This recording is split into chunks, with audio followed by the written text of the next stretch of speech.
बोलिए। भारत माता की। क्यों भाई? उदयपुर वालों की, मेवाड़ वालों की आवाज को क्या हो गया?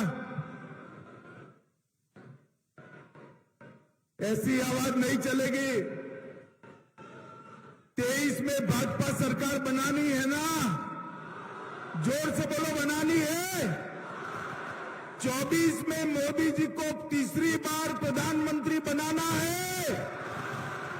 तो मेरे साथ दोनों हाथ उठाइए,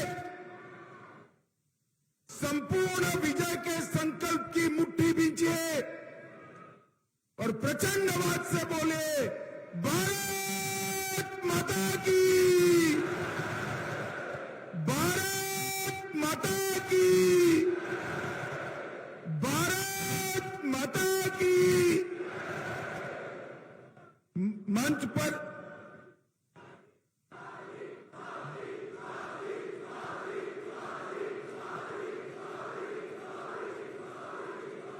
बोलो वंदे वंदे। मंच पर उपस्थित श्रीमान सीपी जोशी, प्रदेश भारतीय जनता पार्टी के अध्यक्ष महोदय,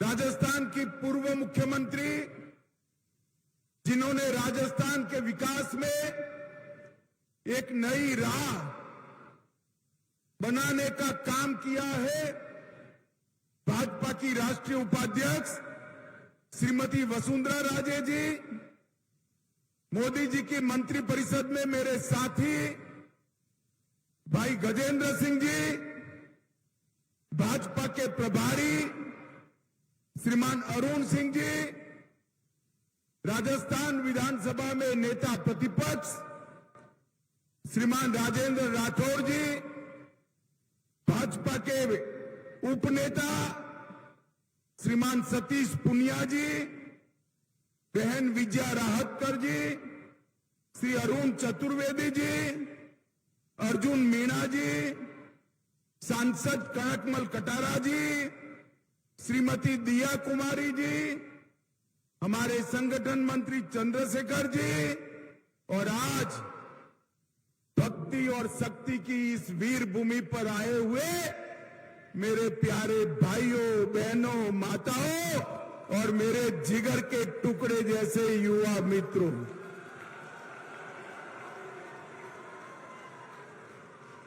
ये गहलोत जी काम का इस आयु में इधर उधर घूम रहे हैं। ये सभा का कोई इनको वीडियो बता दे तो गहलोत जी को मालूम पड़ जाएगा कि उनकी सरकार का जाने का समय शुरू हो गया है। किसान को खेत में रहने का समय है, मेघराज का आगमन हो गया है। मेरे आदिवासी भाइयों बहनों को भी खेत खलिहान में छोटे छोटे खेतों में काम है, फिर भी आज जो नजारा मेवाड़ की धरती पर मेरे सामने है वो बताता है 23 और 24 दोनों में पूर्ण बहुमत के साथ भारतीय जनता पार्टी की सरकार बनने जा रही है। माताओं भाइयों बहनों, मैं सबसे पहले भगवान एकलिंग जी को प्रणाम करना चाहता हूं। नाथद्वारा में विराजमान ठाकुर जी को भी प्रणाम कर कर मेरी श्रद्धा व्यक्त करता हूं। जगदीश मंदिर, महालक्ष्मी मंदिर, करणी माता मंदिर और मां अंबा के मंदिर को भी प्रणाम करता हूं। आज मैं जब यहां आया हूं तब सबसे पहले हिंदुओं के सूर्य और जिन्होंने स्वधर्म स्वदेश और स्वभाषा के लिए रान रान पान पान जंगलों में घूमना पसंद किया मगर मुगलों के सामने सर नहीं झुकाया, वो वीर सपूत महाराणा प्रताप को मैं प्रणाम करना चाहता हूं। इसी के साथ मुझे बड़ा आनंद आया कि मंच पर मुझे राणा पुंजा भील की भी मूर्ति, जाजलमान मूर्ति दी गई। उनकी वीरता को भी मैं प्रणाम करना चाहता हूं। मित्रों, ये भूमि त्याग, बलिदान और भक्ति की भूमि है। ये भूमि भारतीय जनता पार्टी का गढ़ है और ये भूमि से ही राजस्थान में भारतीय जनता पार्टी की विजय पताका यहां से ही निकलती है। और इस बार भी आज मैं मेवाड़ की इस पवित्र धरती पर बोलकर जाता हूं, गहलोत जी सुन लेना, 23 में राजस्थान बीजेपी विजय के सारे रिकॉर्ड तोड़कर प्रचंड बहुमत के साथ सरकार बनाने वाली है।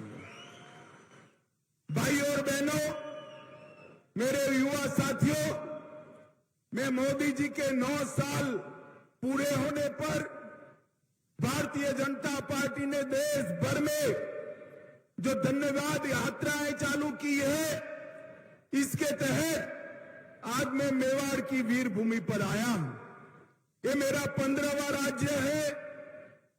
मैं देश भर में घूमकर आया और देश भर में मोदी जी के लिए जो समर्थन देखा है, ये निश्चित है कि 2024 में फिर से 300 सीटों के साथ नरेंद्र मोदी जी प्रधानमंत्री बनने जा रहे हैं।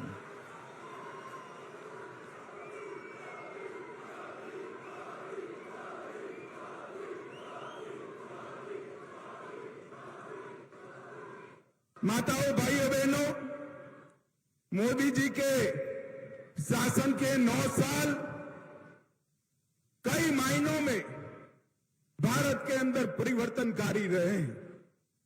मोदी जी के शासन के 9 साल गरीब कल्याण के 9 साल रहे।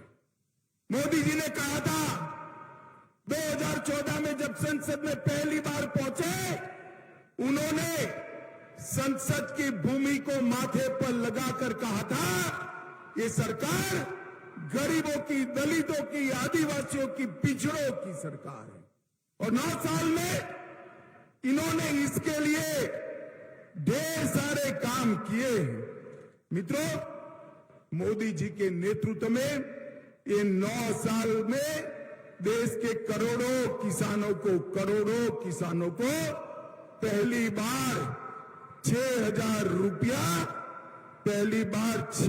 रुपया प्रति साल मिला है। और अपने राजस्थान में 80 लाख किसानों को अब तक 16,000 करोड़ रुपया सीधा बैंक अकाउंट में ट्रांसफर करने का काम हमारे नरेंद्र मोदी जी ने किया है। जल जीवन मिशन की तरह हमारे गजेंद्र सिंह जी देखते हैं यहां बैठे, जल जीवन मिशन के तहत हर गरीब के घर में नल से जल पहुंचाने का काम मोदी जी ने चालू किया है। और राजस्थान में 43 लाख परिवारों को अपने घर में शुद्ध पानी पीने का पहुंचाने का काम किया है। मित्रों, राजस्थान में 86 लाख शौचालय बनाए, 1 करोड़ कार्ड को 4.2 करोड़ लोगों को 3 साल से मुफ्त में प्रति व्यक्ति प्रति माह अनाज देने का काम ये भारतीय जनता पार्टी की सरकार कर रही है। 5.75 लाख उज्ज्वला के कनेक्शन दिए गए, 84,000 कनेक्शन मेरे ट्राइबल भाइयों को, आदिवासी भाइयों को देने का काम ये भारतीय जनता पार्टी की सरकार ने किया। 18 लाख लोगों को खुद का घर देने का काम ये भारतीय जनता पार्टी की सरकार ने किया है। मित्रों, मैं पास के गुजरात से ही आता हूं। यहां बहुत बड़ा जनजाति समुदाय है, आदिवासी समुदाय है। मेवाड़ के राणाओं ने जो लड़ाई लड़ी, इसके साथ मेरे आदिवासी भील भाई कंधे से कंधा लड़ाकर मुगलों के सामने लड़ने का काम आदिवासियों ने किया है। और स्वतंत्रता संग्राम में ढेर सारे गौरवमय प्रकरण मेरे आदिवासी भाइयों के नाम पर लिखे हैं। मोदी जी ने भगवान बिरसा मुंडा को, उनकी जयंती को जनजाति गौरव दिन के रूप में स्थापित कर देश भर के आदिवासियों का सम्मान करने का काम किया है। इसके साथ पहली बार आजादी के 75 साल के बाद एक आदिवासी महिला को, गरीब घर की महिला को द्रौपदी मुर्मू से महामहिम द्रौपदी मुर्मू बनाने का काम नरेंद्र भाई ने कर समग्र देश के आदिवासियों को गौरव दिलाया है। पहले गहलोत जी सुन लीजिएगा, 10 साल आपकी सरकार चली सोनिया मनमोहन की, सिर्फ 90 एकलव्य विद्यालय थे। एक आदिवासी बच्चों को पढ़ाने के लिए 14 से 24-22 में 500 से ज्यादा एकलव्य विद्यालय भारतीय जनता पार्टी की सरकार ने बनाए। 40,000 से ज्यादा शिक्षक भर्ती किए, 30 लाख से ज्यादा विद्यार्थियों को छात्रवृत्ति दी और जनजातीय मंत्रालय का बजट जो पहले 1,000-1,500 करोड़ था, मोदी जी ने बढ़ाकर 15,000 करोड़ करने का काम किया है। सबसे पहले अटल जी ने ही जनजाति आयोग की गठन किया था और हमारे भैरव सिंह जी ने जनजातियों के आरक्षण में वृद्धि करने का काम किया है। और मोदी जी ने 10 आदिवासी जन आयोगों के संग्रहालय बनाने का काम किया है। मित्रों, इन मोदी जी के 9 साल गरीब कल्याण के 9 साल रहे। ये मोदी जी के 9 साल भारत गौरव के 9 साल रहे। ये 9 साल के अंदर समग्र विश्व में भारत की विजय पताका फहराने का काम हमारे नरेंद्र मोदी जी ने किया है। मोदी जी G7 में गए थे, अभी अमेरिका गए, ढेर सारे राष्ट्राध्यक्ष ने G7 में कोई अपॉइंटमेंट मांगता था, कोई हस्ताक्षर मांगता था। अफ्रीका में किसी ने मोदी जी के पैर छू लिए और जहां पर गए वहां मोदी मोदी मोदी मोदी के नारे लगे। मित्रों, मोदी जी को ये जो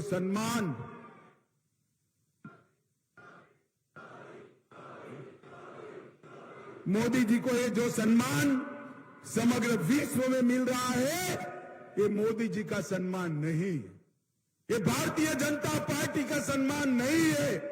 ये मेरे मेवाड़ के भाइयों बहनों के, राजस्थान के भाइयों बहनों का और देश की 130 करोड़ की जनता का सम्मान है। मित्रों, जनता का सम्मान है।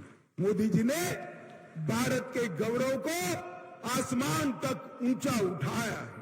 मोदी जी ने भारत उत्तर से 9 साल विकास के हर पैरामीटर में, चाहे शिक्षा हो, इंफ्रास्ट्रक्चर हो, इंडस्ट्री हो, दलित कल्याण हो, आदिवासी कल्याण हो, युवा की बात हो, महिला की बात हो या विदेश से इन्वेस्टमेंट लाने की बात हो, हर क्षेत्र में मोदी जी ने नए आयाम गढ़े हैं। और मोदी जी के नेतृत्व में राजस्थान में भी ढेर सारा विकास हुआ है। मैं बाद में आपको उसकी बात करूंगा। माताओं, भाइयों, बहनों, ये 9 साल में मोदी जी ने देश को सुरक्षित किया है। ये सोनिया मनमोहन की सरकार थी, आए दिन पाकिस्तान से आलिया मालिया जमालिया घुस जाते थे और हमारे यहां बम धमाके करते थे। 2014 में आपने 25 में से 25 सीट दी, 19 में भी 25 में से 25 सीट दी। मोदी जी को प्रधानमंत्री बनाया और उरी और पुलवामा में गलती कर दी, पाकिस्तान ने गलती कर दी। परंतु इस बार मौनी बाबा मनमोहन जी प्रधानमंत्री नहीं थे, नरेंद्र मोदी प्रधानमंत्री थे। इस बार कांग्रेस की सरकार नहीं थी, भारतीय जनता पार्टी की सरकार थी।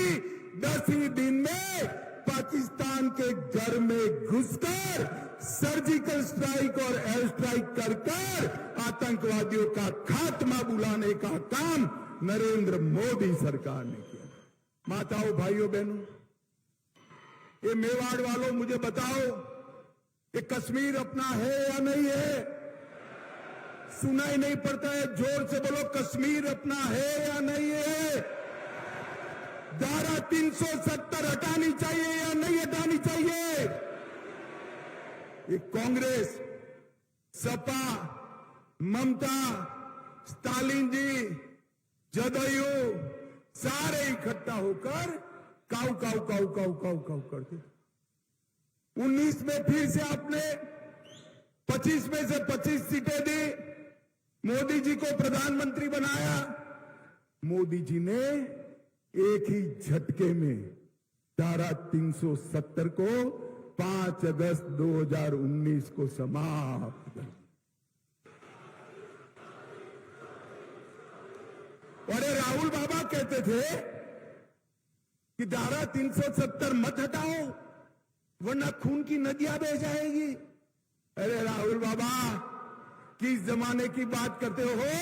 खून की नदियां छोड़ो, किसी की कंकर चलाने की हिम्मत नहीं हुई है, कंकर चलाने की। ये 9 साल में मोदी जी ने देश को सुरक्षित करने का काम किया है। 9 साल में मोदी जी ने देश को विकसित करने का काम किया है।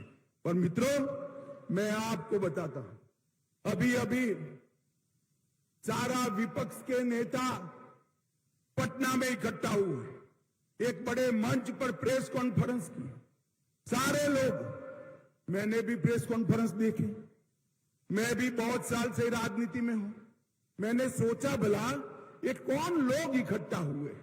21 पार्टी के लोग थे। कितनी पार्टी के? जोर से बोलो, कितनी पार्टी के? ये 21 पार्टी के लोग थे और 21 लाख के घपले, घोटाले, भ्रष्टाचार करने वाले लोग वहां पर इकट्ठा हुए। 21 लाख के घपले, घोटाले, जनता को हिसाब नहीं देना है। अरे मैं इस मंच से चैलेंज देता हूं, नरेंद्र मोदी सरकार पर आज तक हमारे विरोधी भी भ्रष्टाचार का एक भी आरोप नहीं लगा पाए मित्रों, एक भी आरोप नहीं। और 21 पार्टियां 21 लाख का भ्रष्टाचार करने वाली इकट्ठा होकर राहुल बाबा को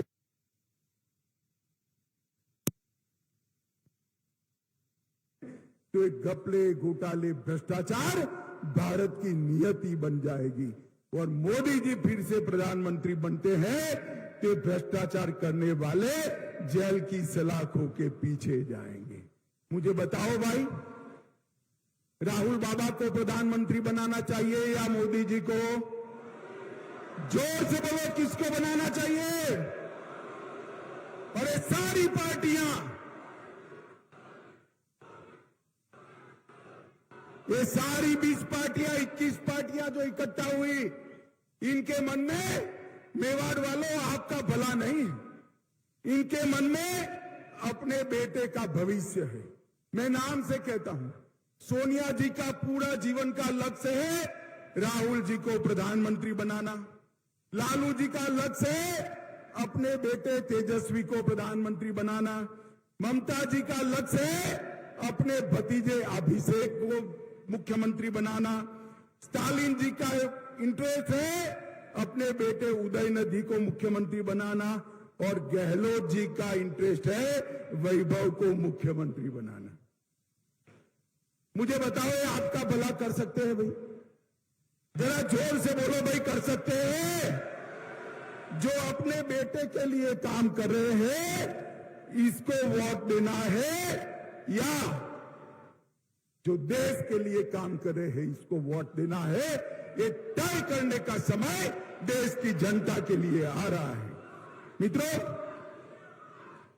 अब घर जैसा होगा ऐसा संस्कार घर के हर लोगों में हो। ये राजस्थान में गहलोत जी की सरकार भी पिछले 3-4 साल से लगातार देश भर में भ्रष्टाचार के सर्वेक्षण में भ्रष्टाचार करने में नंबर 1 पर है, नंबर 1 पर है।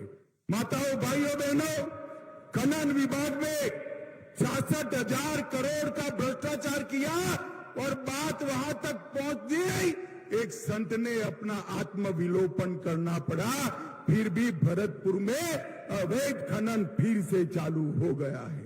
उदय सागर झील के नाम से 2000 करोड़ का भ्रष्टाचार, प्रतापगढ़ में 1000 करोड़ रुपए के लाइमस्टोन खान का भ्रष्टाचार, सचिवालय में अफसरों की अलमारी से 2 करोड़ रुपया और 1 किलो सोना निकलता है। गहलोत जी जरा बताइए सोना किसका है?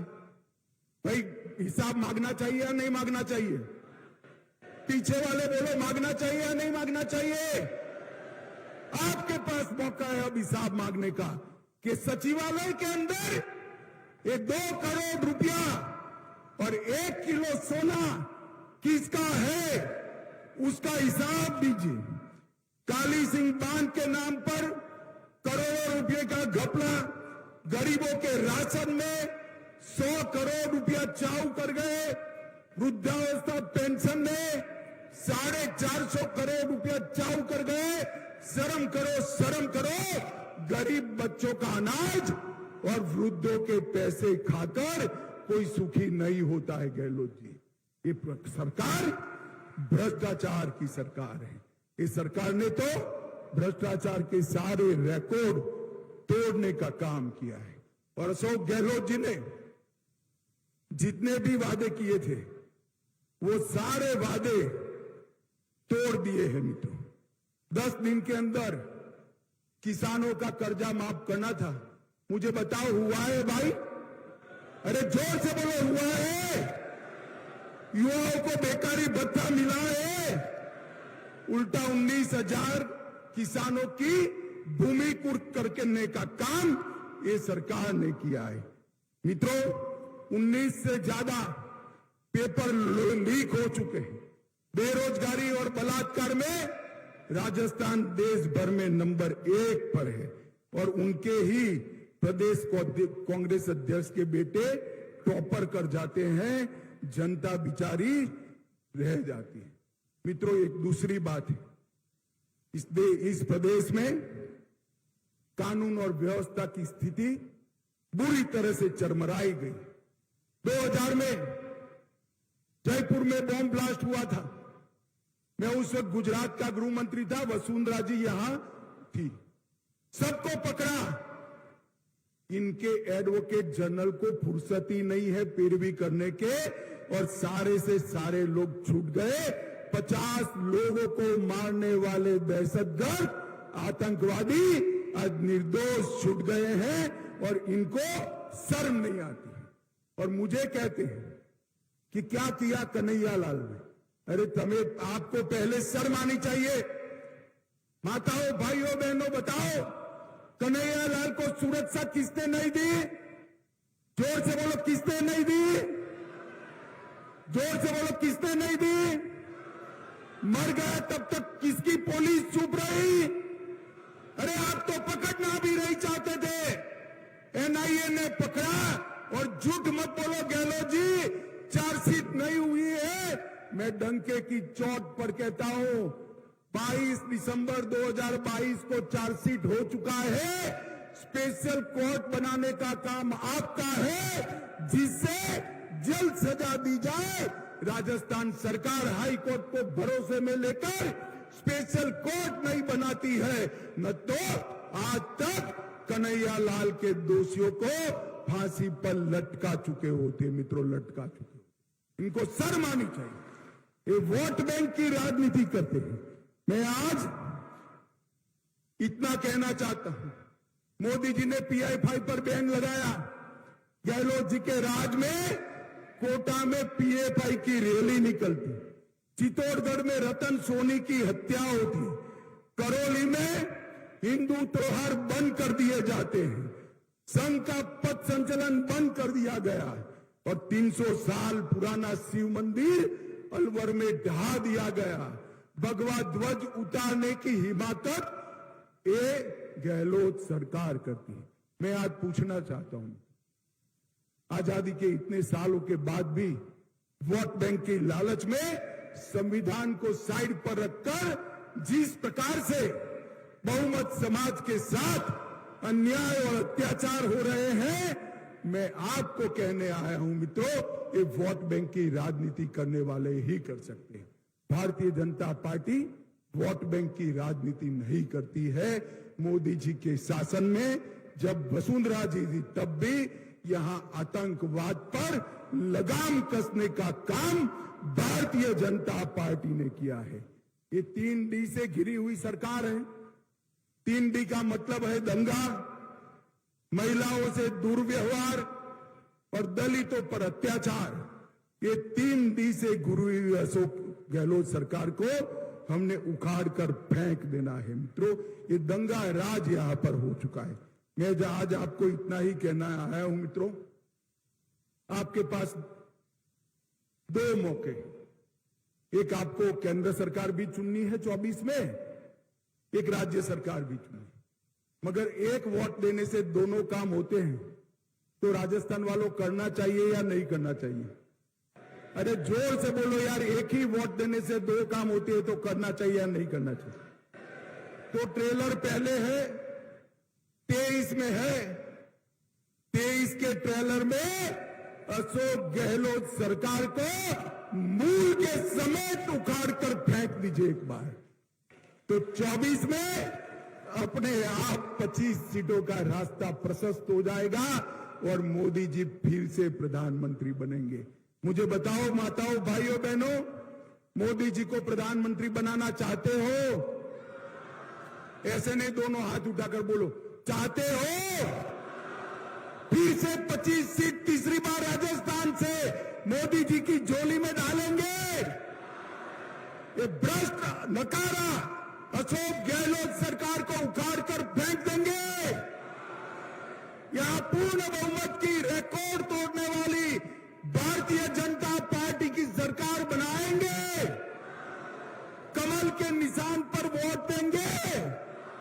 तो मेरे साथ दोनों हाथ उठाइए, उठाइए दोनों हाथ, विजय के संकल्प की मुट्ठी बींचिए और प्रचंड आवाज से बोलिए, भारत माता की, भारत माता की, वंदे वंदे वंदे। आप सभी का बहुत बहुत धन्यवाद, प्रणाम। धन्यवाद, धन्यवाद।